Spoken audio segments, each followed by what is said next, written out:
Welcome. Again, my name is Jon. I'm a recovered alcoholic and drug addict.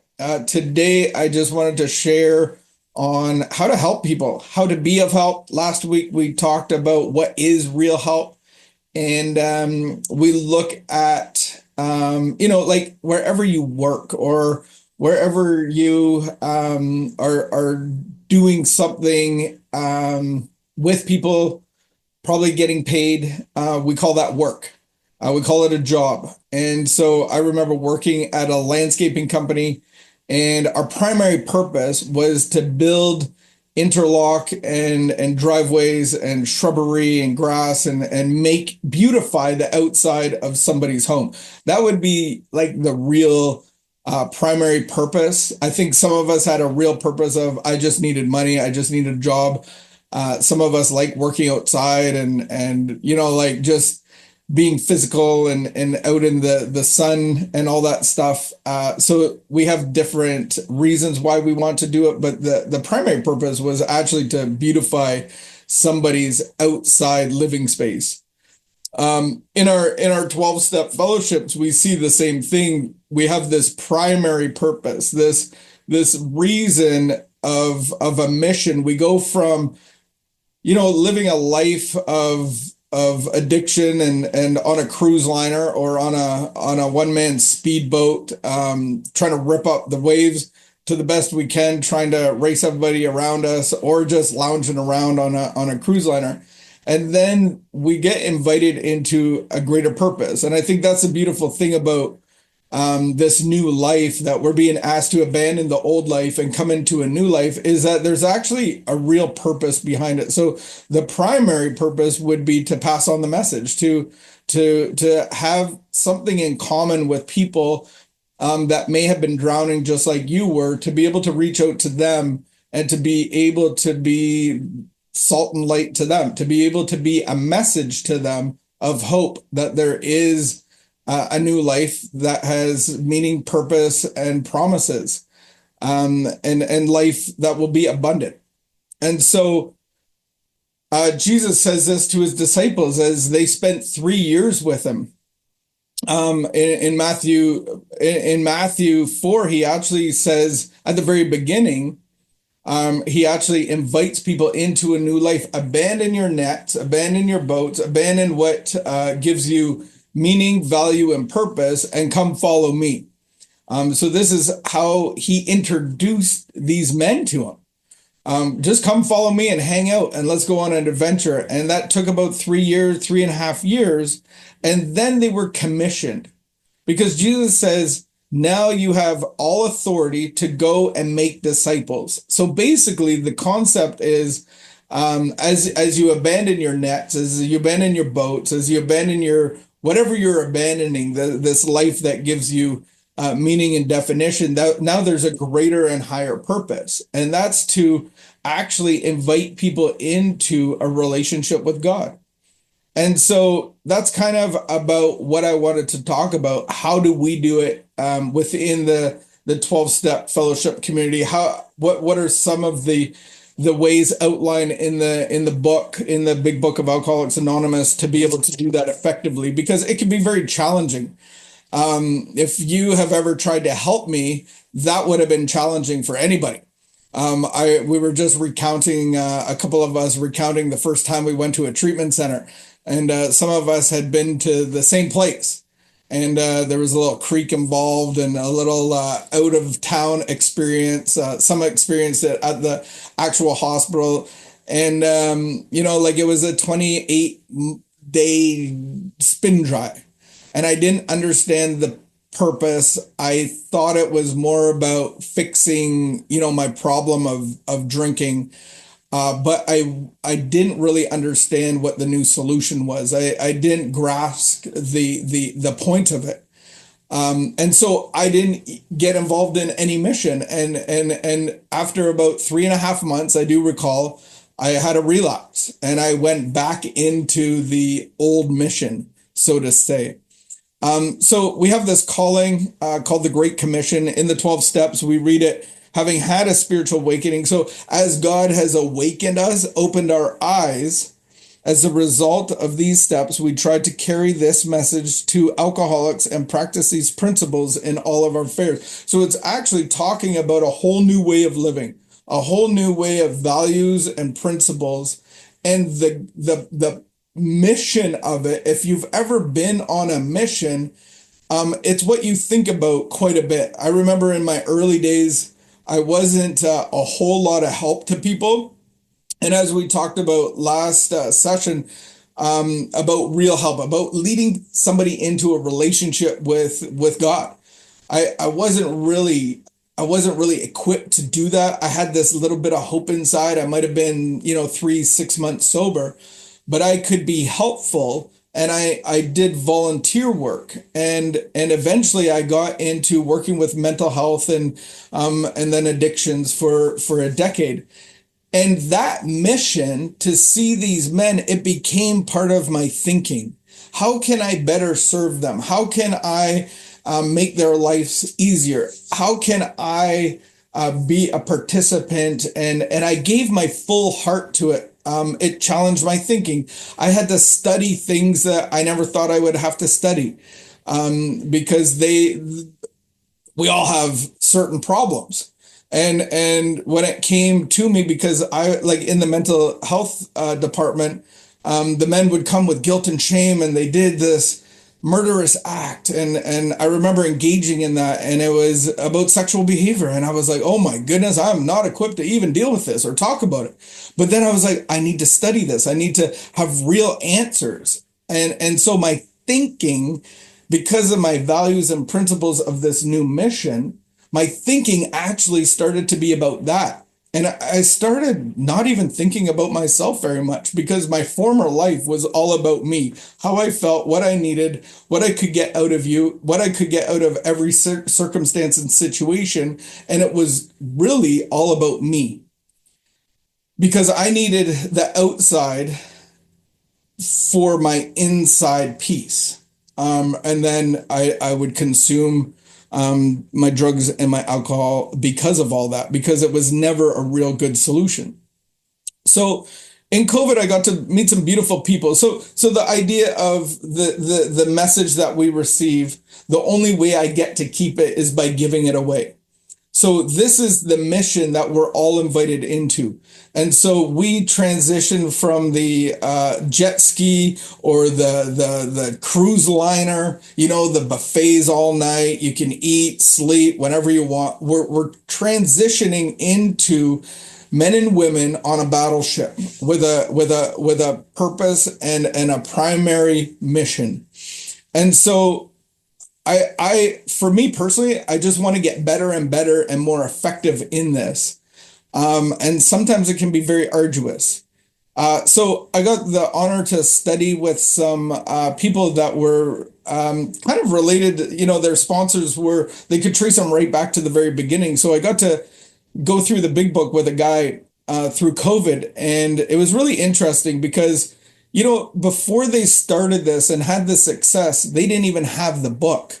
So they were the living message. And that's one of the principles and values that we have, is that we have to actually live the book. We have to be the book for somebody else. We have to be the Bible. We have to be the gospel message. We have to be the resurrection of a whole new life.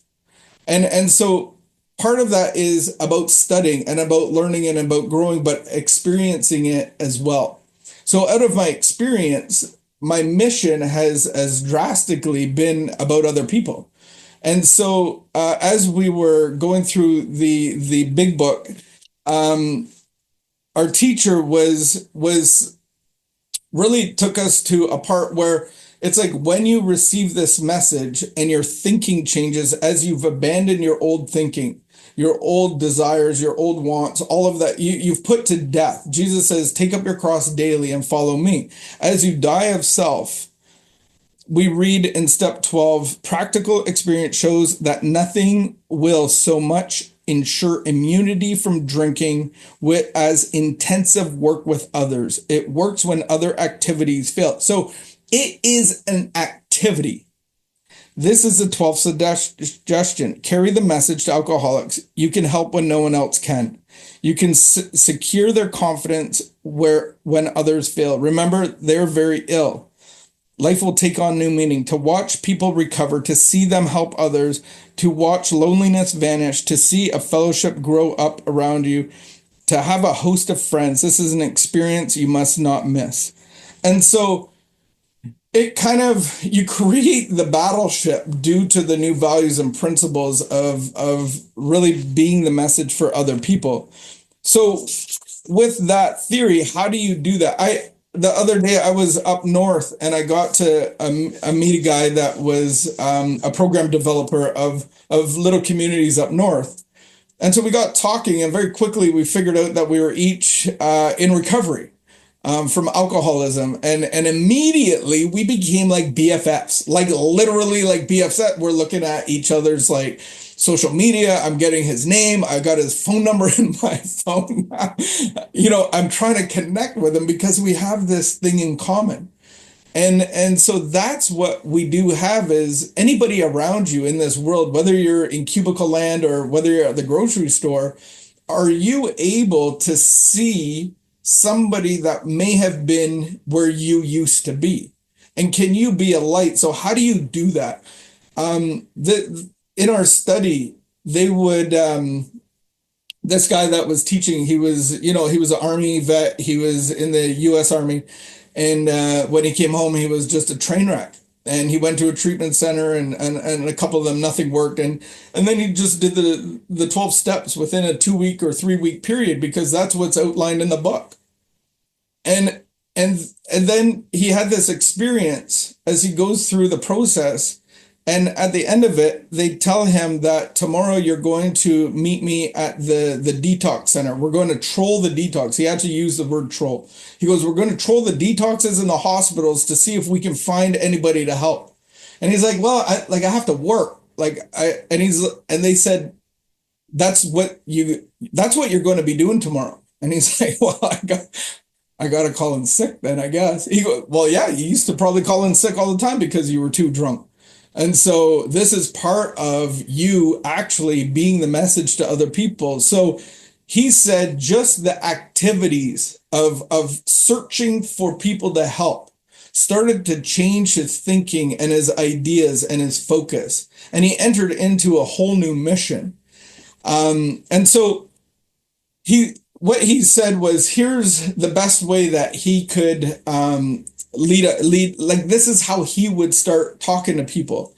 On page 142, this is where he brought us. And he says, this is all about how to help somebody. So you can actually read it to them now that we do have the book, that we do have instructions. So when you see somebody that was just like you, had your problem, the separation from God, their life's not going so well, and you're becoming friends with them, you make a connection with them.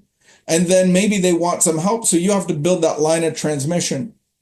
So basically what it says is next, he can be assured that you do not intend to lecture, moralize, or condemn. So that's our beginning tips.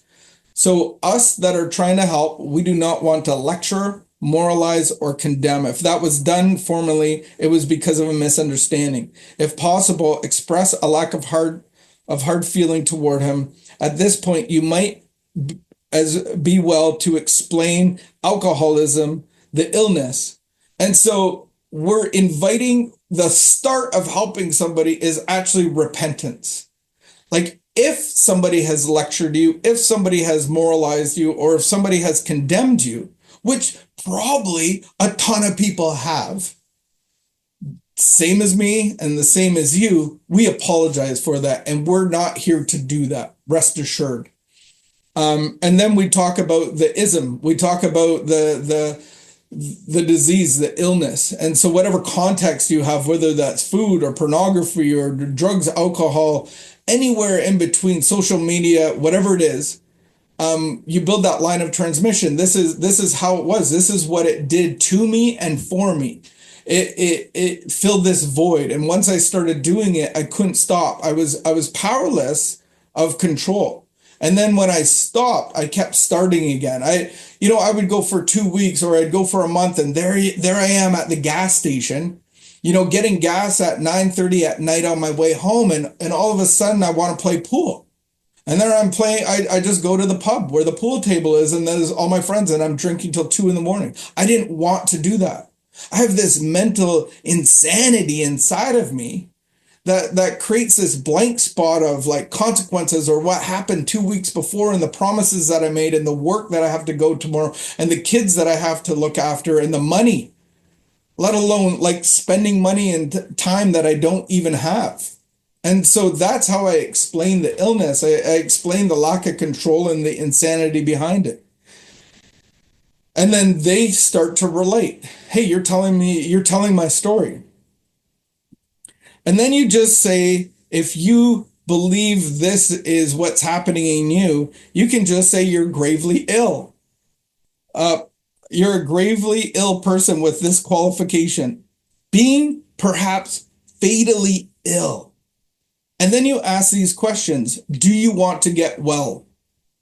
And right now, we're actually basically asking your person to put a stake in the sand. You're coming into consent with God's love. Like you're actually declaring something that I don't want to be this way. I am powerless over it. I can't change on my own. I have all the condemnation. I have all the experience of moral living and standards. I've been lectured 100 times and none of that has helped. I've been to jail 2 or 3 or 10 times. I've been to rehab centers. I've taken the apps off my phone. I've done everything under the sun. And I'm being invited into declaring, do I want to change? The answer is yes. You ask because many alcoholics being warped and drugged do not actually want to quit, but does he? And then you ask, will you take every necessary step, submitting to anything to get well? That's a good thing to ask. I think some people just say it, but you can right there explain kind of the process in a roundabout way, like this is going to be work. Do you have time to pray and meditate in the morning? Because I'm not really interested in working with somebody that just wants to feel better. Do you want to be better? And so this is going to be work. This is like going to the gym every day with a personal trainer. You got you got your food program, you got your cardio program, you got your working out schedule. Like this is serious business. This is a lot of work. Are you ready for that? Can you make room for that in your life? And then I believe this is a beautiful question. Do you want to stop drinking forever? Do you want to stop pornography forever? Do you want to stop codependency forever? Do you want to stop overeat? Do you want to stop sugar forever? That is step one. Concede to my innermost being that I am powerless over it and that I can't ever do it again. And you don't hear that in the rooms much, but that is coming into consent with the power of God, saying I am powerless and I want to stop forever. And I understand the tension of that because people will say, oh no, you just live one day at a time. You just like every day, like I was sober yesterday, today I'll just do the same thing as I did yesterday and I'll be sober today. That's not what one day at a time means. One day at a time means one day at a time with a relationship with God. Has nothing to do with your abstinence and sobriety. So inviting somebody into that, do you want to stop forever? And so if you read page 142, you kind of have a little bit of a template. Then we go over to page 94. And this is a good read too, just to understand all of this.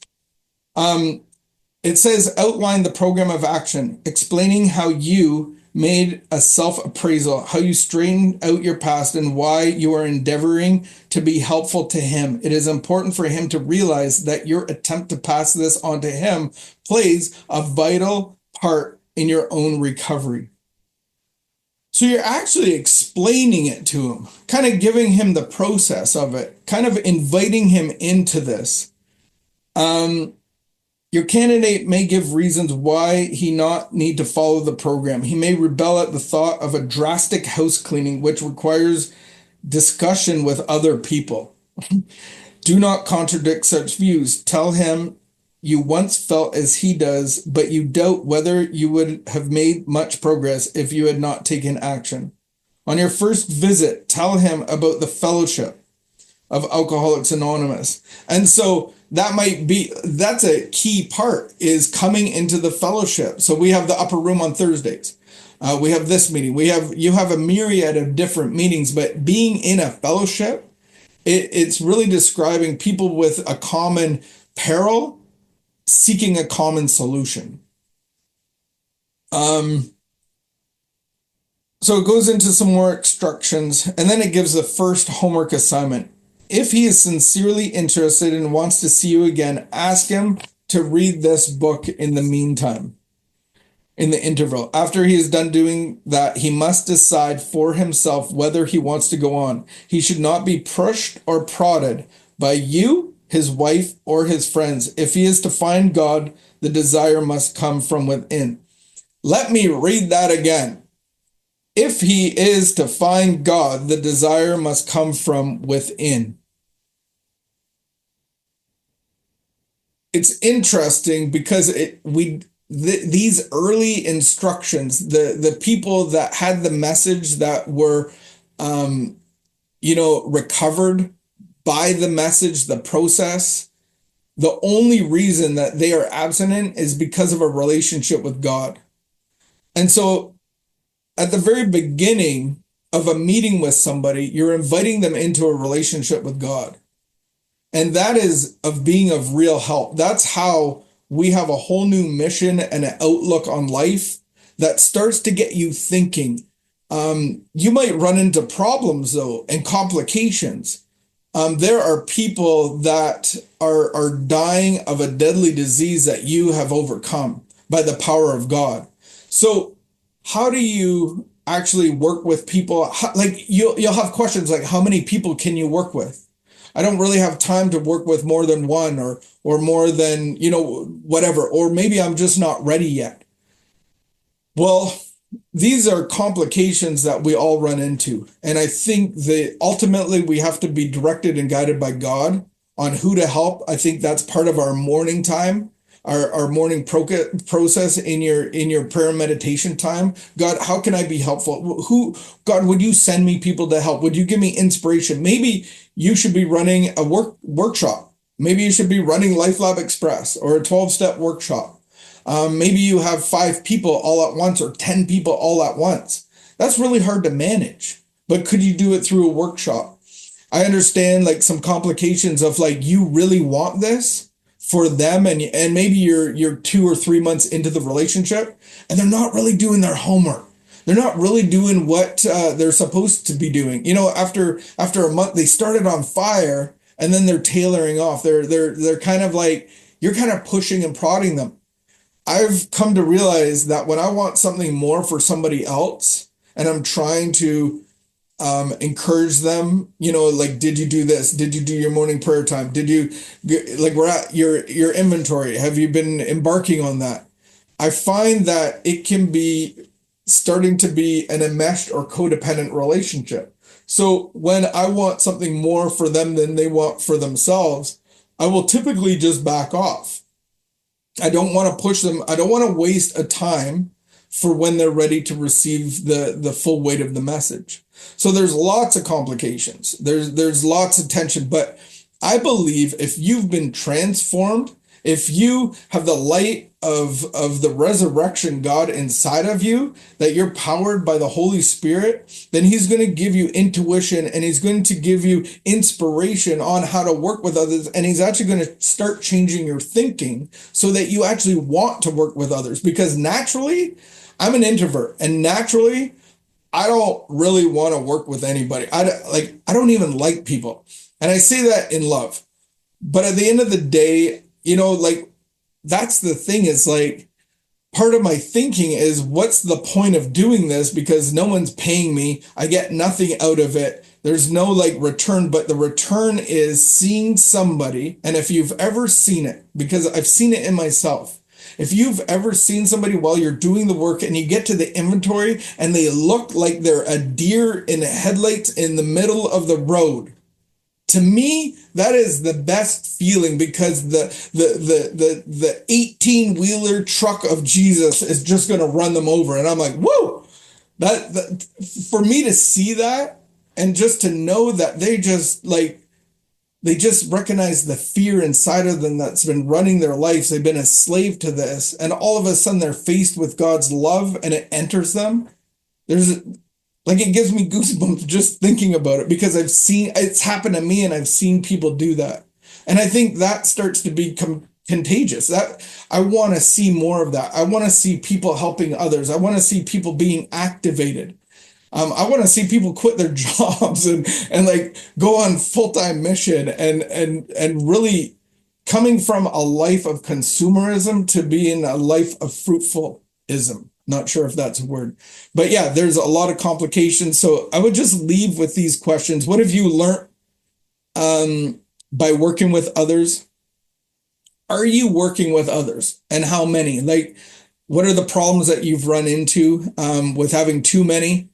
Or having too few? I think it's a muscle, a working out muscle. And I think too few causes me to kind of go into remission of like, it's not that. But if I have 5 or 10, then it keeps that muscle strong. Would you consider leading a workshop? Or have you, or why wouldn't you? Or if you have, how was it? And then how do you find people to lead into this relationship with God? And then how are you helpful on a regular basis kind of deal?